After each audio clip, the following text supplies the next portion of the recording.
Hello friends, welcome to our YouTube channel Examophobia. और जैसा आप लोग जानते हैं, मैं लेके आता हूँ आपके लिए करंट अफेयर की सीरीज़। तो आज हम स्टार्ट करते हैं अपनी करंट अफेयर की क्लास। तो आज है आपकी 9 जुलाई। तो देखते हैं आज कौन कौन से न्यूज़ आपके एग्ज़ाम के पॉइंट ऑफ व्यू से महत्वपूर्ण हैं। तो आपके एग्ज़ाम के पॉइंट ऑफ व्यू से पहली जो न्यूज़ है वो इस वायरस के काल में ही है। कैसे कि अभी जौन सा वायरस चल रहा है वो क्या है, आपका कोरोना वायरस। लेकिन दो ऐसे देश हैं जिन्होंने इस वायरस के अलावा और दो पुराने वायरस हैं उनसे निजात पा ली है। आज WHO ने यानी वर्ल्ड हेल्थ ऑर्गेनाइजेशन ने घोषणा की कि श्रीलंका और मालदीव में रिबोला और मिज़ल्स वायरस से मुक्त देश घोषित किया है। जैसे आप लोगों को पता हो कि विश्व स्वास्थ्य संगठन ने साउथ एशिया में को रूबेला और मिज़ल्स यानी खसरे से मुक्ति के लिए एक डेडलाइन निश्चित की थी 2023। तो 2023 तक इन दोनों बीमारियों से इस क्षेत्र को मुक्त करने का लक्ष्य था। तो उसी लक्ष्य को प्राप्त करने हेतु उन्होंने आज घोषणा की केवल पहले दो देश हैं एशिया के जिन्होंने खसरा और रिबोला से मुक्ति पा ली है। तो इसे ही देखते हैं।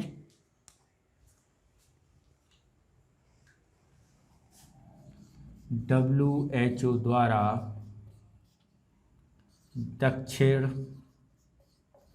पूर्व एशिया के दो देशों को रूबेला एवं खसरा यानी क्या है, मीज़ल्स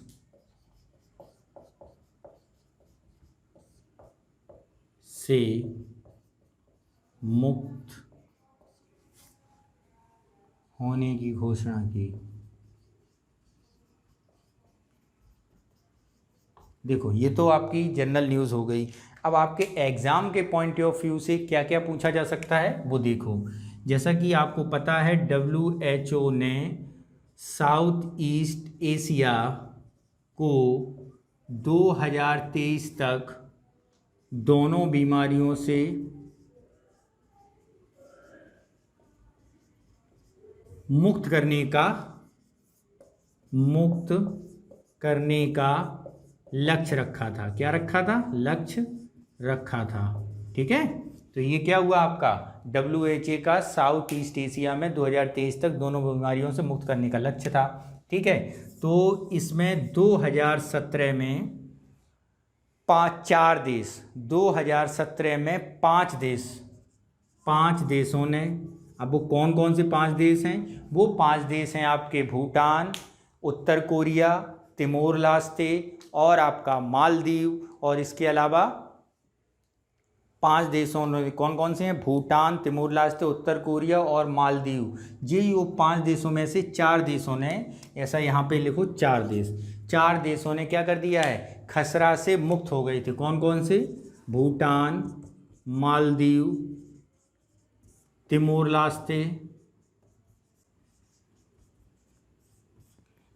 लास्ते, मालदीव और आपका उत्तर कोरिया। ये किससे थे मुक्त? ये खसरा मुक्त थे, खसरा मुक्त। ठीक है।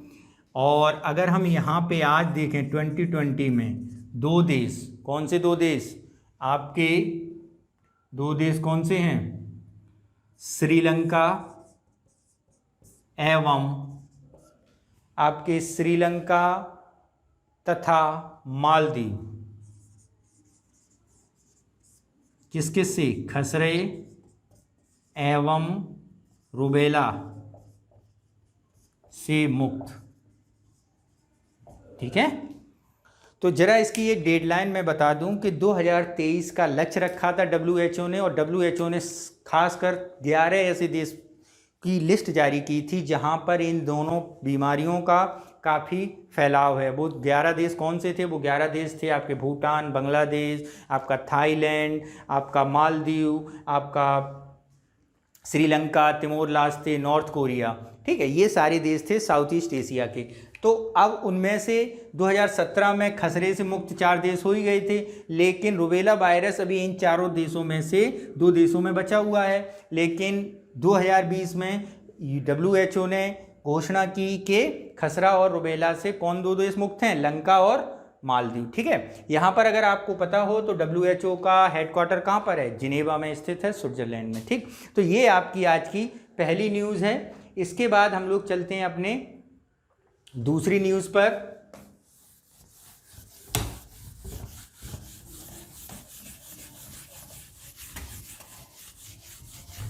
दूसरी आपकी न्यूज़ है INS केसरी की। क्या है? INS केसरी। INS केसरी ने एक पहल की थी। कौन सी? सागर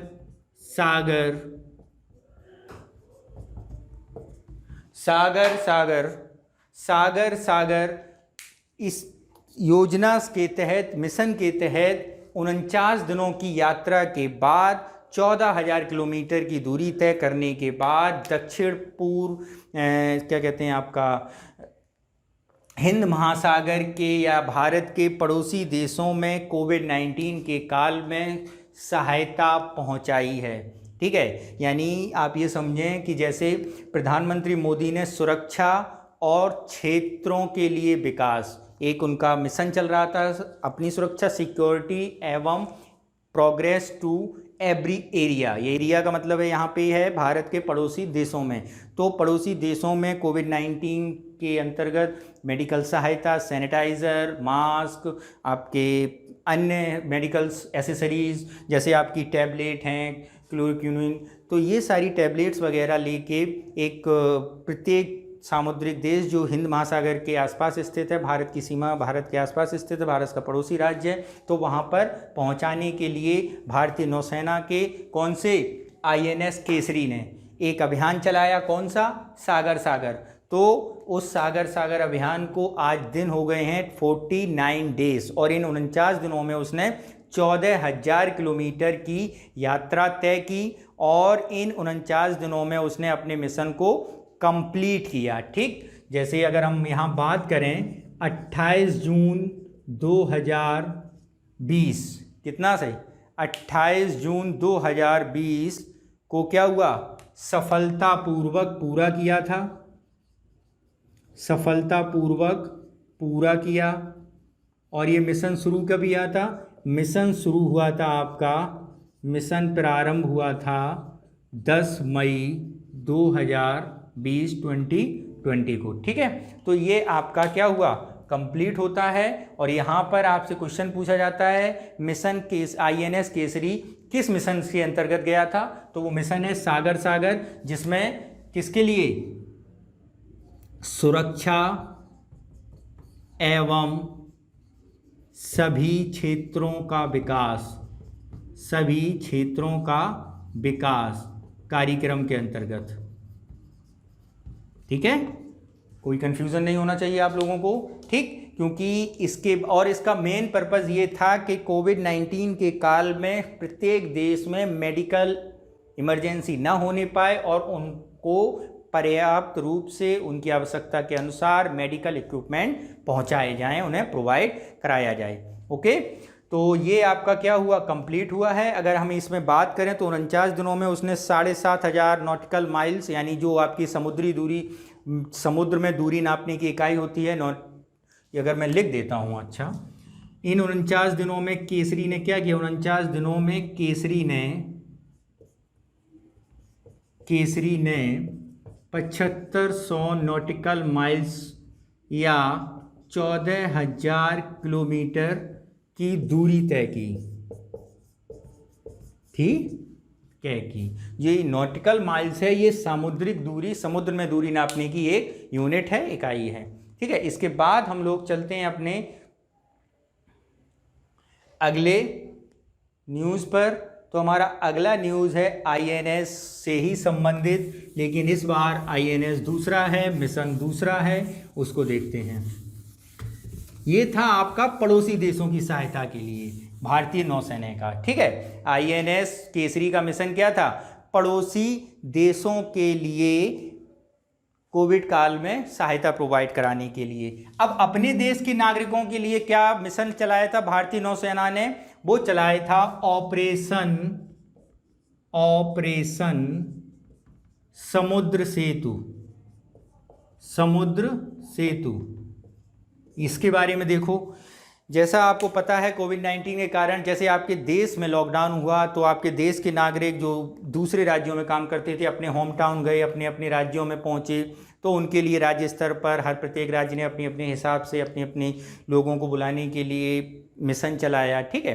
तो वैसे ही भारतीय नागरिक जो विदेशों में काम कर रहे थे, तो ऐसे भारतीयों को वापस लाने के लिए भारतीय नौसेना ने एक अभियान चलाया था। वो कौन सा था? ऑपरेशन समुद्र सेतु। भारतीय नौसेना ने भारतीयों को स्वदेश लाने के लिए, किसके लिए? स्वदेश लाने के लिए कौन सा अभियान चलाया? ये अभियान चलाया आपका ऑपरेशन समुद्र सेतु, ठीक है। ये कब शुरू हुआ था? ये 5 मई 2020 से प्रारंभ था,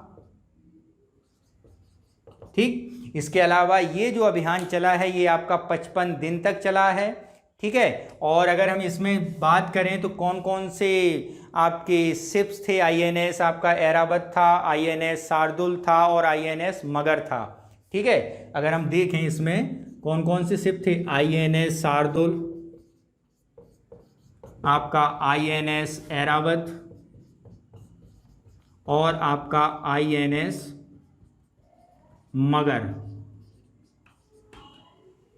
ठीक है। ये 3 क्या थे? ये भारत के 3 शिप थे जिन्होंने इस मिशन को कंप्लीट किया, ठीक। कब तक चला ये मिशन? ये 55 दिनों तक चला। इन 55 दिनों में उसने लगभग 3992 भारतीय नागरिकों को स्वदेश वापसी की। इसके अलावा एक और बात बता दूं, इससे पहले भी भारत लोगों को स्वदेश वापसी के लिए एक मिशन चला चुकी है। जैसा आपको पता हो कि 2015 में एक मिशन चला था ऑपरेशन राहत। कौन सा चला था? ऑपरेशन राहत 2015 में, स्वदेश वापसी का। और ये भी क्या है? स्वदेश वापसी का। किसका मिशन है? स्वदेश वापसी का। और इससे पहले ऑपरेशन राहत भी चला था स्वदेश वापसी के लिए। वो कब चला था? 2015 में, ठीक है। जब यमन में भारतीय नागरिक फंस गए थे तब भारत सरकार ने ये मिशन लगाया था, ठीक। तो इसके अलावा अगर हम बात करें अपने अगले न्यूज़ की, तो ऑपरेशन सागर और ऑपरेशन समुद्र सेतु हो गया। इसके अलावा अगर हम बात करें तो प्रधानमंत्री अर्बन योजना में एक नई पहल शुरू की गई है, उसको जरा देखते हैं। PMAYU यानी प्रधानमंत्री आवासीय योजना में क्या किया गया है? प्रधानमंत्री आवासीय योजना के अंतर्गत शहरी क्षेत्र के प्रवासीय लोगों को सस्ते आवासीय कॉलोनियाँ दी जाएंगी। यहाँ ध्यान देना, शहरी क्षेत्र में प्रवासीय भारतीय नागरिकों को प्रधानमंत्री आवास योजना के अंतर्गत सस्ते किराए के हेतु आवास उपलब्ध कराए जाएंगे, ठीक है। इसका जो मोटा मोटी बात है वो यही है, क्या है कि शहरी आवास योजना के अंतर्गत क्या किया जाएगा? प्रवासी लोगों को आवास उपलब्ध कराए जाएंगे। आवास उपलब्ध कराने हेतु PMAYU के अंतर्गत उपयोजना, एक उपयोजना शुरू की गई है, ठीक है। तो ये आपका क्या हुआ, प्रधानमंत्री आवास योजना। और इस योजना के अंतर्गत लगभग 3 लाख प्रवासी मजदूरों को, प्रवासी लोगों को क्या मिलेगा, सहायता मिलेगी, पैकेज मिलेगा, आवास मिलेगा। ठीक है, तो 3 लाख लोग इसमें क्या किए जाएंगे, कवर किए जाएंगे। ठीक, इसके अलावा अगर हम बात करें, एक एग्रीकल्चर इंफ्रास्ट्रक्चर फंड बनाने की बात की गई है आज। क्या की गई है, अगली न्यूज़ पर देखते हैं। Agriculture infrastructure fund, agriculture infrastructure fund.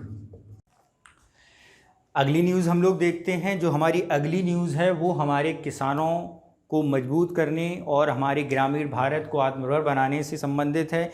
आज कैबिनेट मंत्रिमंडल ने एग्रीकल्चर इंफ्रास्ट्रक्चर फंड बनाने की घोषणा की है। क्या घोषणा की है उसको ज़रा देखते हैं। एग्रीकल्चर इंफ्रास्ट्रक्चर फंड, इसमें क्या है ज़रा इसे देखें हम एक लोग। एग्रीकल्चर इंफ्रास्ट्रक्चर फंड में क्या किया जाएगा, एक फंड बनाया जाएगा, कृषि अवसंरचना निधि। क्या है, कृषि अवसंरचना निधि। ठीक है, बनाया जाएगा, फंड बनाया जाएगा। ठीक, कितने रुपए का, अगर यहाँ हम रुपए की बात करें, 1 लाख करोड़ का, 1 लाख करोड़ रुपए का। ठीक है, और इसके लिए टाइम लिमिट है 2020-21 से लेकर 2029-30, यानी अगले 10 वर्षों में, अगले 10 वर्षों में निवेश होंगे, निवेश किए जाएंगे। ठीक है, यदि हम इस वर्ष की बात करें 2020-21 में 10,000 करोड़ रुपए निवेश ऋण उपलब्ध कराया जाएगा, और अगले 3 वर्षों में 30,000 करोड़। ठीक, यहाँ पे ये बात आती है। अगर हम इसकी बात करें, इसमें होगा क्या, इसमें जो किसानों के संगठन हैं, जो FPOs हैं, जो स्वयं सहायता समूह हैं, उन्हें ऋण मुहैया कराया जाएगा, किसानों को ऋण मुहैया कराया जाएगा, और इनकी जो ब्याज दर होगी वो बिलो 3%, यानी 3% का ऋण ब्याज दर पे दिया जाएगा ये ऋण। और इसके अलावा इनका जो ये सब्सिडाइज्ड ब्याज रेट है, इंटरेस्ट रेट है, इसमें लगभग 2 करोड़ रुपए तक का ऋण प्रोवाइड कराया जाएगा। इसके साथ साथ अगर ये देखें कि इंफ्रास्ट्रक्चर फंड जो है, इसमें एक प्रबंध सूचना प्रणाली यानी MIS प्रबंध सूचना प्रणाली के अंतर्गत इसमें डिजिटली रूप से क्या रखा जाएगा, निगरानी रखी जाएगी। और ये जो फंड है वो बैंकों द्वारा, जो आपके रीजनल हों, रूरल हों, या इसके अलावा क्षेत्रीय कार्यालयों द्वारा, ग्रामीण क्षेत्रीय कार्यालयों द्वारा ये ऋण उपलब्ध कराया जाएगा। ठीक है, तो ये आपका संबंधित हुई किससे, ऋण उपलब्ध कराने के। इसके अलावा अगर हम बात करते हैं, इसके अलावा जो और न्यूज़ है तो वो ऐसे ही देख लेते हैं कि जनरल इंश्योरेंस की कंपनी को मर्ज करने की बात की जा रही है। मर्ज करने की जो 3 जनरल इंश्योरेंस की कंपनी है, United India insurance company limited, oriental insurance company limited और राष्ट्रीय बीमा कंपनी, इसमें भारत सरकार 12,450 करोड़ का निवेश करेगी। ठीक है, और इसके अलावा अगर हम दूसरी न्यूज़ के बारे में देखें तो हमारी जो दूसरी न्यूज़ है वो एक अल्ट्राटेक सीमेंट की सहायक कंपनी जो है, क्या है, अल्ट्राटेक सीमेंट की सहायक कंपनी कृष्णा होल्डिंग, यानी ध्यान रहे अल्ट्राटेक की सहायक कंपनी कृष्णा होल्डिंग ने चीन की एक कंपनी सैंडोंग, कौन सी है, सैडोंग बिनानी रोंगन सीमेंट से क्या किया है, टाई अप तोड़ दिया है, और उससे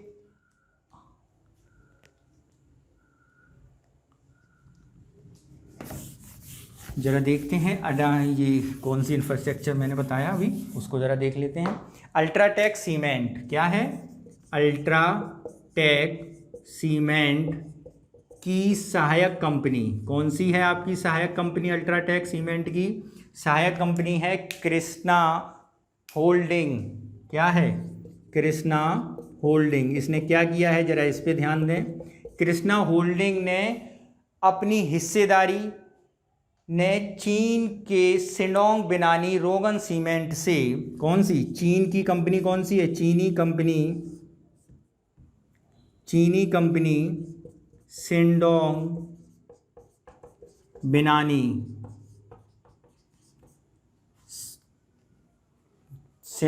बिनानी रोगन सीमेंट से अपनी हिस्सेदारी क्या कर दी है? बेच दी है। ठीक है, कितनी? 92%। कितनी? 92.5% हिस्सेदारी क्या कर दी? बेच दी। ठीक है, 92% हिस्सेदारी क्या कर दी है? बेच दी है। किससे? शिडोंग बिनानी रोगन सीमेंट कंपनी है जो चाइना की, उससे। ठीक है, तो ये जो है आपका करंट आज का रहा दिन भर का। इसके अलावा इसका पीडीएफ पाने के लिए आपको हमारे यूट्यूब चैनल में जो नीचे लिंक दिया गया है, हमारे टेलीग्राम चैनल को ज्वाइन करिए और इसका पीडीएफ आपको वहाँ उपलब्ध है। और आप हमारे चैनल में कमेंट भेजिए जिससे आपको क्या चाहिए हमें पता चले। इसके अलावा हमारे हमने यूपीपीसीएस के लिए करंट जो मॉडल पेपर सीरीज़ शुरू की है, आप वहाँ जाकर मॉडल पेपर को देख सकते हैं, मॉडल पेपर सॉल्व कर सकते हैं। Okay, thank you.